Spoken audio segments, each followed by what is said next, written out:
KTV Originals।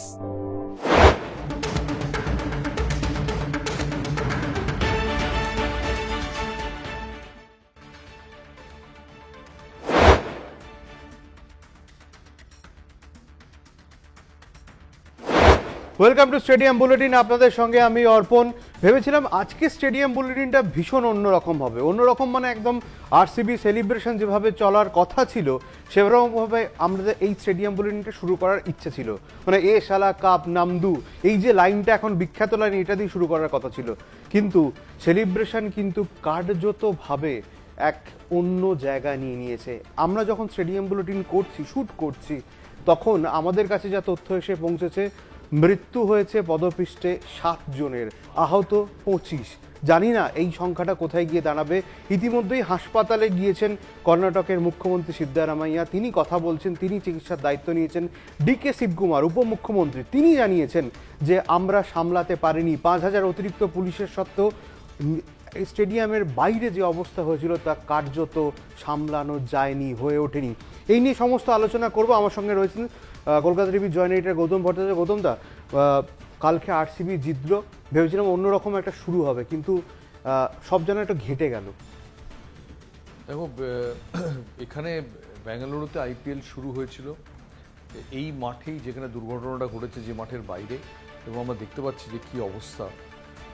2008-এ 18 বছর পর, প্রায় 18 বছর পর সেখানেই ফেরত এলো এবং এরকম একটা ট্র্যাজিক পরিণতি নিয়ে। আমার শুধু আজকের ঘটনাটা শুনে রাহুল দ্রাবিড়ের কথা মনে হচ্ছে যে প্রথম যখন আইপিএল কভার করতে যাই, আইপিএল শুরু হওয়ার দুদিন আগে ওদের একটা ফটো সেশন এবং একটা ওই একটা কি বলবো, বিজ্ঞাপনের জন্য ভিডিও তোলার ছিল।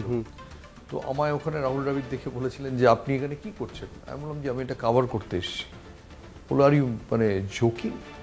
যে ম্যাচটা সকাল, আমি আমার বাচ্চাকে সকাল 7:30টায় স্কুলে দিয়ে আবার তাকে 3টের সময় স্কুল থেকে কালেক্ট করে মাঠে গিয়ে খেলতে পারি, আবার রাত্রিরে বাড়ি ফিরে আসতে পারি একই রাত্রে, সেটা আপনি কভার করতে এসেছেন? মানে এইভাবে উনি তখন আইপিএলকে দেখেছিলেন। প্রথম ম্যাচের পর যখন বিজয় মালিয়া তাদের ড্রেসিং রুমে পুরো বন্দি করে পুরো টিমকে নানান সুমধুর কথাবার্তা বলছেন, তখন অবভিয়াসলি রাহুল ততক্ষণে বুঝে গেছেন যে আইপিএল কি বস্তু। স্যাডলি আইপিএলের যে জনপ্রিয়তাটা, সেটা এখন কোনো কোনো ক্ষেত্রে জাতীয় জনপ্রিয়তার চেয়েও বেশি। ঠিক, যদি না ইন্ডিয়া পাকিস্তানকে খেলে বা অস্ট্রেলিয়ার সঙ্গে একটা মার্কাটারি সিরিজ হয়, এখন আইপিএল এগিয়ে। আইপিএল কোথায় গেছে সেটা বোধহয় আজকে চোখে আঙুল দিয়ে আবার দেখানো। কিন্তু আইপিএলের যেরকম ভালো দিক আছে, এই জনপ্রিয়তা হুড়োহুড়ি, আমার ধারণা এই অ্যাডমিনিস্ট্রেশন কর্ণাটকে তারা বোঝেননি যে কি পরিমাণ একটা মানে উচ্ছ্বাস মানুষের মধ্যে একটা আইপিএল ম্যাচ ঘিরে থাকে। কালকে আইপিএল হয়ে গেছে, আমাদের নিজেদেরই মনে হচ্ছে এখানে বসে যে যেন আপনার একটা বিজয়া দশমী হয়ে গেছে। এটা একটা হিউজ উৎসব হয়ে গেছে, যেখানে এন্টারটেনমেন্ট এবং স্পোর্টস হাত ধরাধরি করে থাকে। বলিউড এবং ক্রিকেট ভারতবর্ষের সবচেয়ে দুটো বড় চালিকা শক্তি।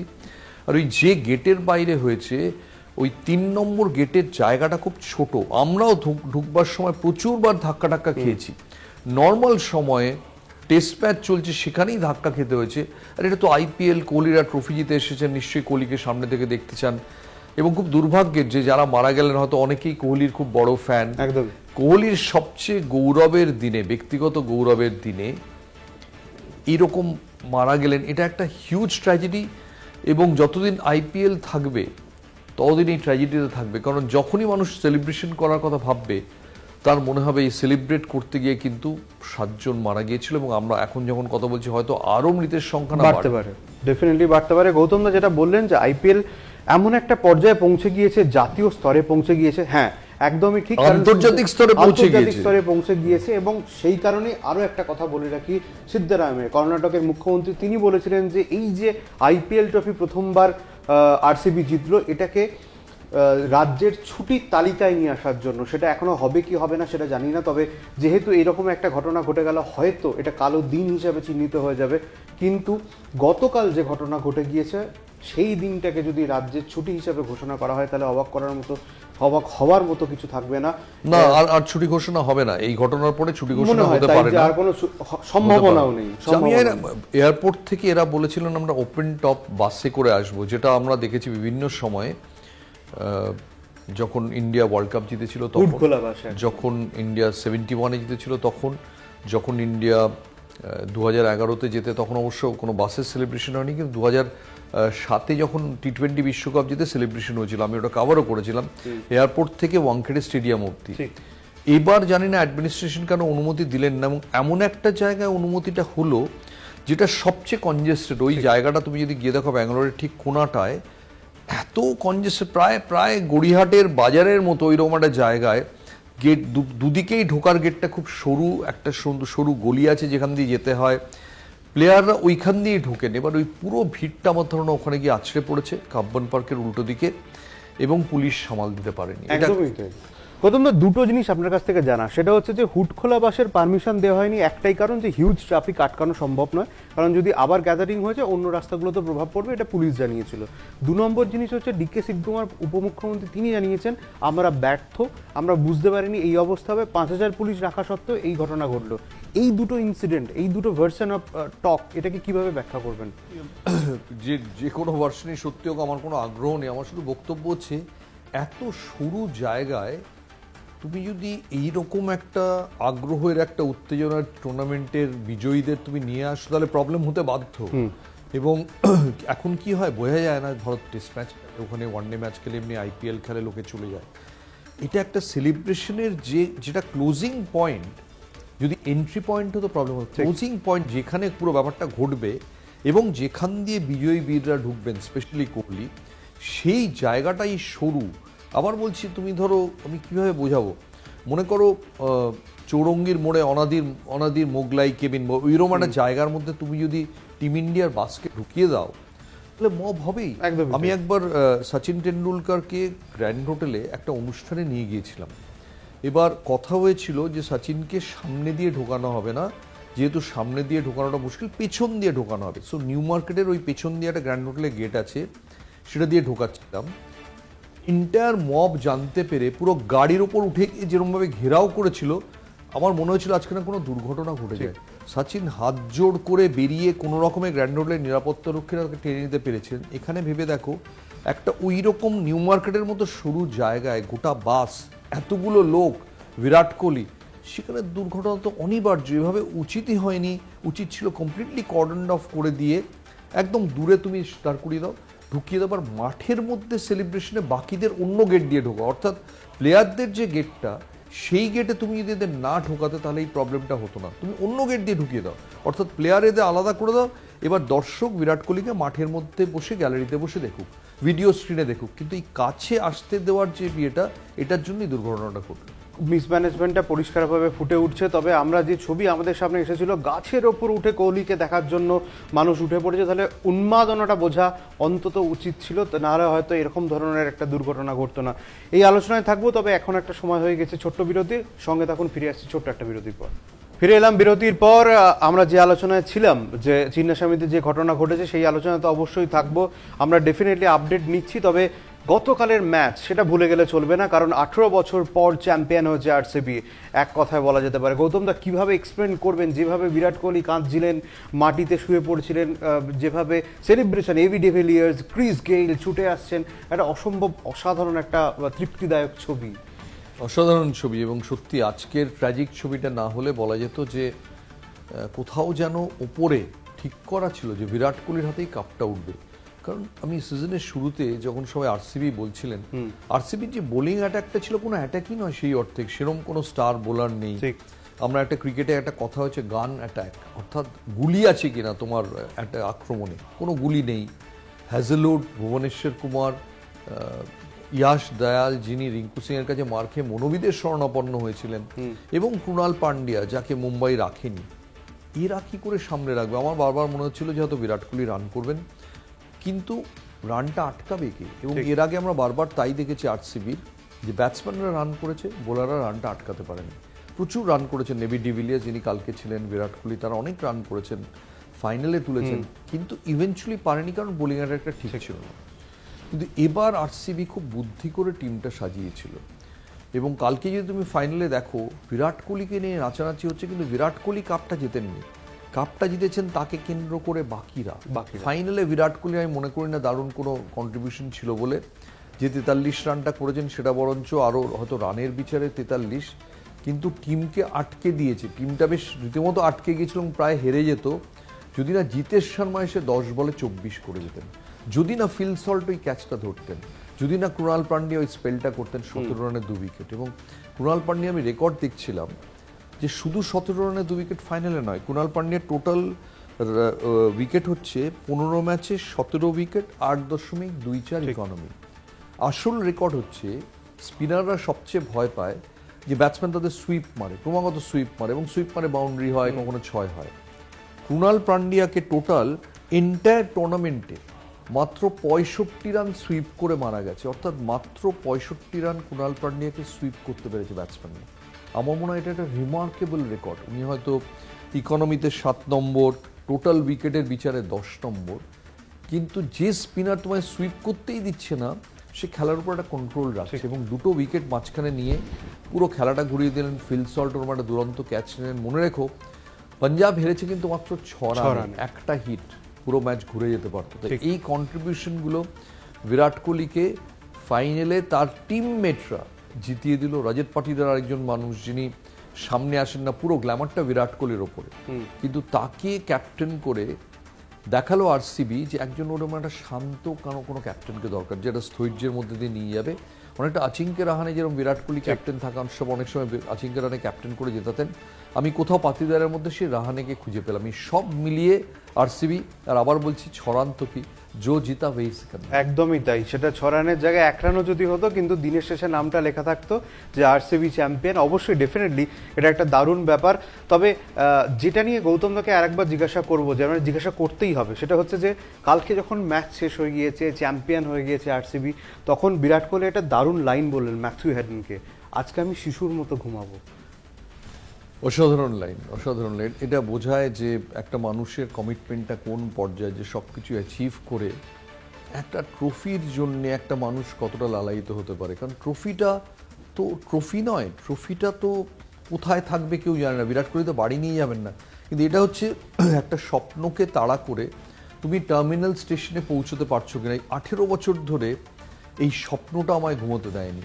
এবং একটা লাইন আছে যে বলা হয় খুব প্রচলিত, আমি আমাদের প্রসেনজিৎকে অনেকবার বলতে দেখেছি, যে স্বপ্ন সেটা নয় যেটা আপনি ঘুমের মধ্যে দেখেন, ঠিক স্বপ্ন হচ্ছে সেটা যেটা আপনাকে ঘুমোতেই দেয় না। একদমই তাই, অসাধারণ একটা লাইন এটা। এবং আরেকটা জিনিস না বললেই নয়, যারা অবদান, বারবার কোহলি একটা কথা বলেছেন যে এবি ডিভিলিয়ার্স, ক্রিস গেইল তারা কিভাবে করেছেন। তবে দিনে যখন ইন্টারভিউটা পুরোপুরি শেষ হচ্ছে, ম্যাথিউ হেডেন একটা প্রশ্ন করেছিলেন যে টেস্ট ক্রিকেট থেকে আপনি অবসর নিলেন, আপনার কাছে টেস্ট ক্রিকেট কি? অসাধারণ ব্যাখ্যা দিয়েছেন বিরাট কোহলি। কিভাবে এক্সপ্লেন করবেন এটাকে? না, আমি বিরাট কোহলির উত্তরটা শুনিনি। বলেছেন যে টেস্ট ক্রিকেট সবসময় আইপিএল এর থেকে 5 গুণ বেশি, এবং সেটার থেকেও বড় কথা হলো যে টেস্ট ক্রিকেট খেলতে পারে সে সব ধরনের ক্রিকেট খেলতে অভ্যস্ত এবং পারবেও। অ্যাবসলিউটলি, এটা নিয়ে কোনো সন্দেহই নেই। বিরাট কোহলি সবসময় টেস্ট ক্রিকেটকে বড় করে দেখেছেন। কেন টেস্ট ক্রিকেট থেকে হঠাৎ সরে গেলেন জানি না। হয়তো তিনি ভেবেছেন যে যখন লোকে বলছে কেন যাচ্ছ, তখন চলে যাওয়াই ভালো, কেন নয় বলছো যখন, তখন যাব না, তার চেয়ে কেন যাচ্ছ। এটা একটা বিজয় মার্চেন্টের বিখ্যাত কথা আছে যে quit when people are asking why and then not why not, ছাড়ছো না কেন। কিন্তু বিরাট কোহলি, একটা আমার ভয় হচ্ছিল, আমি আর জয়জ্যোতি কালকে আলোচনা করছিলাম যে ছেড়ে দেবেন না তো আইপিএল এই ফাইনালে জিতে ওঠে। আজকে দেখলাম রবিচন্দ্রন অশ্বিন সেম জিনিসটা তার শোতে আলোচনা করেছেন। তিনি বলছেন যে না, ছাড়বে কেন, আইপিএল 3 মাস খেলতে হবে সারা বছরে, প্র্যাকটিস করে খেলে দেবে, আর খেতাবটা রক্ষার জন্য আবার পরের বছর ঝাঁপিয়ে আসবে, একদম ঝাঁপিয়ে যাবে। শ্রেয়াস আইয়ারও কিন্তু একটা কথা বলেছেন যে হাফ ডান কাজ, এই মরশুমে আমরা ফাইনালে উঠলাম, পরের মরশুমে কাপটা চাই, এটা শ্রেয়াস আইয়ার বলেছেন। আবার কোহলি কিন্তু তার তাজ রক্ষা করার জন্য ঝাঁপাবেন। তবে এখন থেকেই যেন মনে হচ্ছে আগামী মরশুমটা আরো মানে ক্ষুরোধার হতে চলেছে, আরো আকর্ষণীয় হতে চলেছে। এবং যেভাবে আজকে কোথাও একটা যেন মহাজাগতিক কোনো শক্তি বিরাট কোহলিকে কাপটা জিতিয়ে দিল, যেভাবে সচিনকে জিতিয়ে দিয়েছিল 2011-তে, কে বলতে পারে যে 2026 আইপিএল প্রীতি জিন্টা এবং শ্রেয়াস আইয়ারের জন্য একই সম্মান নিয়ে অপেক্ষা করেনি। মনে রাখো প্রীতি জিন্টাও কিন্তু 18 বছর ধরে ওয়েট করছে। একদমই তাই, সেদিকে নজর থাকবেই। তবে একটা বিষয় দেখায় যে শ্রেয়াস আইয়ারের, আমরা অবশ্যই বলবো শ্রেয়াস আইয়ারের ক্যাপ্টেন্সি নিয়ে কথা হচ্ছে, শ্রেয়াস আইয়ারের স্ট্যাটটা একবার দেখে নেওয়া যাক। ক্যাপ্টেন হিসাবে শ্রেয়াস আইয়ার ঠিক কিরকম, একবার স্ক্রিনে দেখি। শ্রেয়াস আইয়ার স্ট্যাট 2019 সালে ডিডির হয়ে করেছেন play off after 7 long season. 2020-তে DD first ever final in 13 season. 2024 কেকেআরকে চ্যাম্পিয়ন করেছে এবং 2025 ফাইনালে তুললো 11 সিজন পর। কি ক্যাপ্টেন হিসেবে শ্রেয়াস আইয়ার দারুণ। আমার মতে শুভমন গিল নন, শ্রেয়াস আইয়ারই ভারতের ক্যাপ্টেন হওয়ার পর উপযুক্ত। শুভমন গিল 35 অ্যাভারেজ, গৌতম গম্ভীরের কথায় হয়তো ভারতীয় বোর্ড থেকে ক্যাপ্টেন করেছে, নিশ্চয়ই তিনি দারুণ প্রতিভাবান, কিন্তু মাত্র 35 অ্যাভারেজ যা টেস্ট ক্রিকেটে, সে আগে 40 অ্যাভারেজ তুলুক, তারপর তো ক্যাপ্টেন্সি করবে। এখন তো প্রচুর আরো প্রেশার হয়ে যাবে তার উপর। একদমই। জানি না এই ইংল্যান্ড ট্যুরটা ঠিক করবে যে ভারতের ক্যাপ্টেন কে হবেন এরপরে, শুভমন গিলই থাকবেন না অন্য কেউ হবেন। কিন্তু আমার কোথাও মনে হয় শ্রেয়াস আইয়ার এই RSC 1 বা 2-তে তার নাম লিখিয়ে ফেলেছেন ক্যাপ্টেন্সি। একদমই তাই, RSC 1 বা 2 গৌতমদার মতো কথাতে যে নাম লিখিয়ে ফেলেছেন। স্কোয়াডেই নেই শ্রেয়াস আইয়ার, সবচেয়ে বড় কথা হচ্ছে, কিন্তু তার ক্যাপ্টেন্সির রেকর্ড যে স্ট্যাট আমরা তুলে ধরলাম তাতে কিন্তু বেশ ঈর্ষণীয়। এবং অবশ্যই শ্রেয়াস আইয়ার যে যোগ্য দাবিদার হবে পরবর্তীকালে ভারতীয় ক্যাপ্টেন হিসাবে, এটা নিয়ে কোনো সন্দেহ নেই। তবে কালকের RCB আহমেদাবাদে ঠিক এনভায়রনমেন্ট কীরকম ছিল, ঋষি সুনক ব্রিটিশ প্রাক্তন প্রধানমন্ত্রী তিনি এক্সপ্লেন করেছেন, তিনি ঠিক এক্স্যাক্টলি কি বলেছেন আরও একবার দেখে নিয়ে যাই। কালকে আমরা দেখিয়েছিলাম, তাও দেখে নিয়ে তিনি বলেছেন, I am here to support RCB, I have never experience such an atmosphere at a cricket game. I was talking to Jay about how the IPL has changed world cricket. Absolutely. আমার south আফ্রিকার ট্যাক্সিতে লোকে জিজ্ঞেস করেছে IPL নিয়ে, আমেরিকাতে জিজ্ঞেস করেছে IPL নিয়ে। IPLটা একটা হিউজ ব্র্যান্ড, তাই ব্রিটেনের প্রাক্তন প্রধানমন্ত্রী বসে বলছেন। এবং IPL যেরকম আগে টেস্ট ক্রিকেট ছিল, আজকে এই এত লোক মারা গেছেন, আমার জাস্ট মনে পড়ছিল 1969 সালে ইডেন গার্ডেন্সে ভারত অস্ট্রেলিয়া টেস্ট ম্যাচের আগে টিকিট কিনতে গিয়ে এরকম 7 জন পদপিষ্ট হয়ে মারা যান। এখনও রঞ্জি স্টেডিয়ামে যদি যাও পেছনের দিকে ওই 7 জনের নাম লেখা আছে। আজ যেন আবার সেই ঘটনাটা ইডেনে 1969 যা ঘটেছিল, খেলা দেখার আগ্রহে, আবার তারকা দেখার আগ্রহে, সেলিব্রেট করার আগ্রহে একই জিনিস ঘটল। কিন্তু এখন ওই জায়গাটা নিয়ে নিয়েছে IPL এত বড় ব্র্যান্ড হয়ে গেছে যে লোকে, আমি জানি অনেকে বলে যে আরে এ তো ফিক্সিং হচ্ছে, এ কোনো খেলা নয়, এসব অনেক কথা বলে। হয়তো কে বলতে পারে কোনো ম্যাচ হয় কিনা কেউ জানে না। একটা সময় তো IPL-এ CSK-র বিরুদ্ধে ব্যবস্থাও নেওয়া হয়েছে। কিন্তু সার্বিকভাবে এটা এমন একটা চৌম্বকীয় ক্ষেত্র তৈরি হয়ে গেছে যে এর পাশে রাখার মতো কোনো ক্রিকেটীয় ব্র্যান্ড ভারতে তো বটেই, পৃথিবীতেই নেই। একদমই তাই, একদম সহমত। সত্যি পৃথিবীতে এরকম হয়তো ব্র্যান্ড নেই। তবে আবারও একটা ছোট্ট বিরতি নেওয়ার সময় হয়ে গিয়েছে, ফিরে আসছি ছোট্ট একটা বিরতির পর, কোথাও যাবেন না, সঙ্গে থাকুন। ফিরে এলাম বিরতির পর, আমার সঙ্গে রয়েছেন কলকাতা টিভি জয়েন এটা গৌতম ভট্টাচার্য। গৌতম দা, IPL নিয়ে আমরা এত আলোচনা করছি, এত কথা কনভারসেশন হচ্ছে, কিন্তু লাস্ট দুদিন যদি আমরা CAB-র দিকে একটুখানি দেখি, তাহলে কিন্তু সেখানে কার্যত ডামাডোল না কেলেঙ্কারি কিছুই জানি না। ম্যাচ বন্ধ হয়ে যাচ্ছে, 5 ঘন্টা বন্ধ ছিল, আজকে 4th ডে ম্যাচ চলছে ফাইনালের। কি বলবেন যে কি হচ্ছে? সৌরভকে গিয়ে থামাতে হচ্ছে, অ্যাডজাস্ট করতে হচ্ছে, কি অবস্থা এখন? যদি ক্রিকেট মাঠে প্রহসন বলে কোনো বস্তু থাকে তাহলে ইডেন গার্ডেন্সে সেটাই এখন অভিনীত হচ্ছে।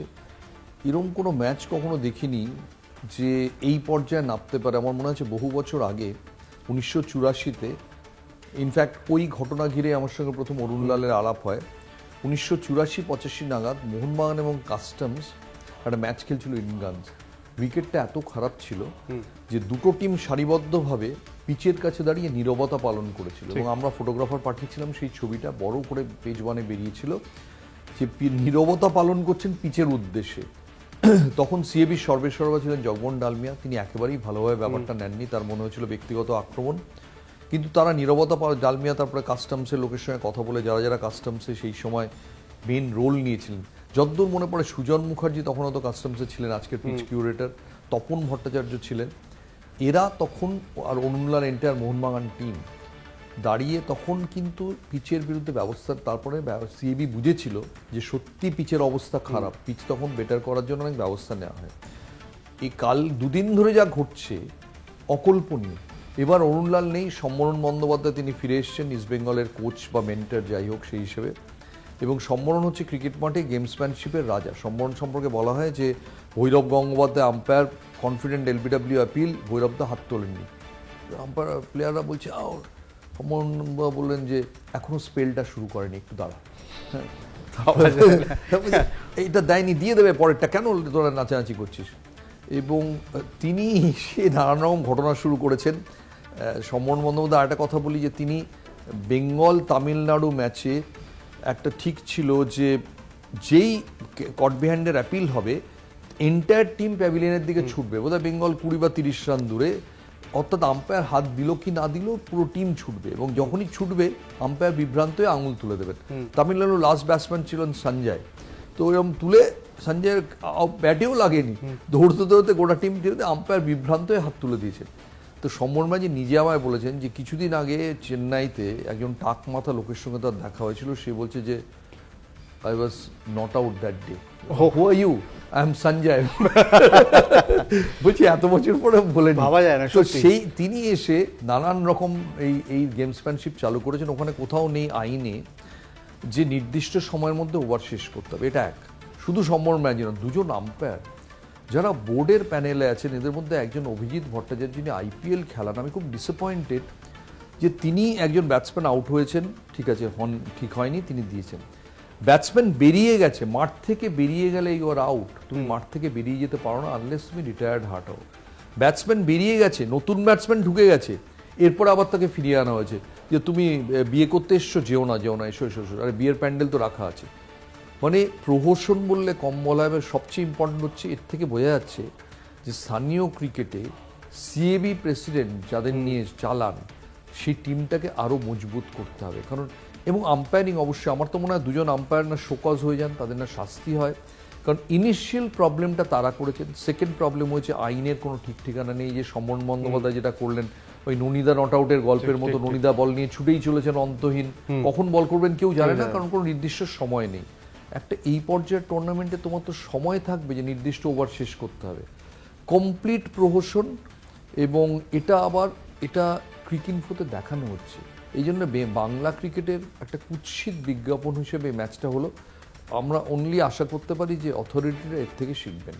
একদমই তাই, শিখবেন। আমাদের স্টেডিয়াম বুলেটিন স্নেহাশিস গঙ্গোপাধ্যায় দেখেন, আমার মনে হয় গৌতমদা যেটা বললেন হয়তো স্নেহাশিস গঙ্গোপাধ্যায় সেটা নিয়ে ভাববেন, অবশ্যই সেই আশা রাখবো।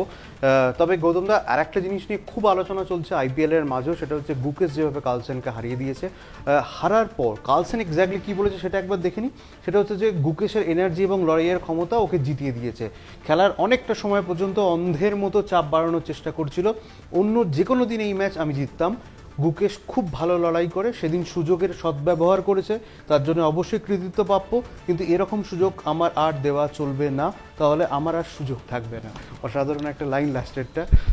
কার্লসেনের বারবার করে এর আগে যখন গুকেশ জিতলেন, কার্লসেনের মন্তব্যগুলো থেকে মনে হচ্ছে যে তিনি একদমই মেনে নিতে পারছেন না যে তার চ্যালেঞ্জার, উপযুক্ত চ্যালেঞ্জার এসে গেছে, এবং তার সিংহাসন ত্যাগ যে শুধুই সময়ের অপেক্ষা, সেটা নরওয়ের এই ভদ্রলোক মেনে নিতে পারছেন না। এবং এটা খুব দুঃখজনক। এটা যতবার উনি বলবেন তত বেশি করে গুকেশের টিম, গুকেশ নিজে আরো আত্মপ্রসাদ পাবেন যে তাকে এই কথাটা বারবার বলতে হচ্ছে।